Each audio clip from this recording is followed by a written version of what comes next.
Hey K&L customers, my name is Matt Duncan. I'm a third generation vintner from Silver Oak and Toomey Cellars. We're standing here in our Silver Oak, Oakville, Napa Valley winery. Behind me is our 2019 Silver Oak Napa Valley Cab, resting in our signature American oak barrels. So for Silver Oak, we've only ever used American oak barrels. That used to be a lot more common in California winemaking. Most vintners shifted to French oak in the 70s and 80s, but for Silver Oak, we've stayed true to our origins, only using American oak barrels. We've taken it one step further, so we make all these barrels ourselves at our cooperage in Higbee, Missouri. So the trees are cut down, usually they're between 60 and 80 years old, cut into staves and aged outside in Missouri in big pallets for about 2 winters. That's really important to help leach out some of the harsher wood flavors. Then the staves are assembled into barrels, toasted over kind of a medium light toast. We're not looking for really heavy charred flavors. We're looking for sweeter vanilla undertones from the American oak.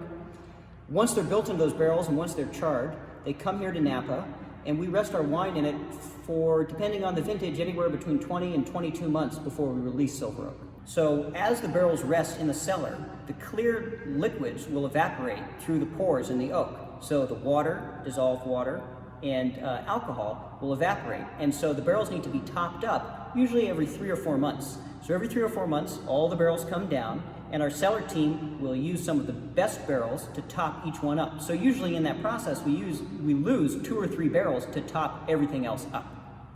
So American oak, if you compare it to French oak barrels, which many other vintners use, American oak is a much lighter tannin for the final wine and adds kind of a warm vanilla flavor to the finished wine.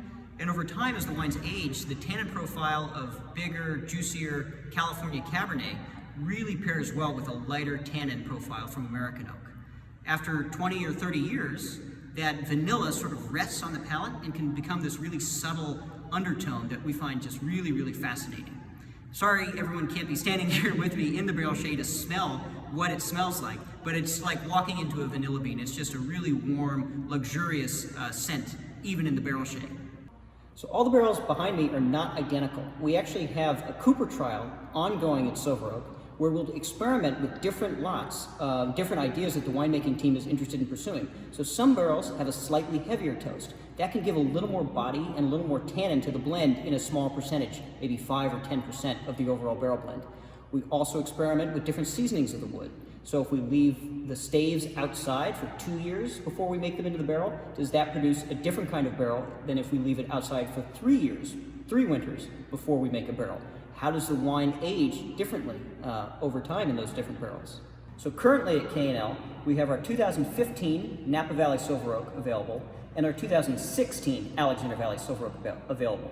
Both those wines are guaranteed to age, the Napa Valley through 2041 and the Alexander Valley through 2043. So we're looking at some really long-term aging wines.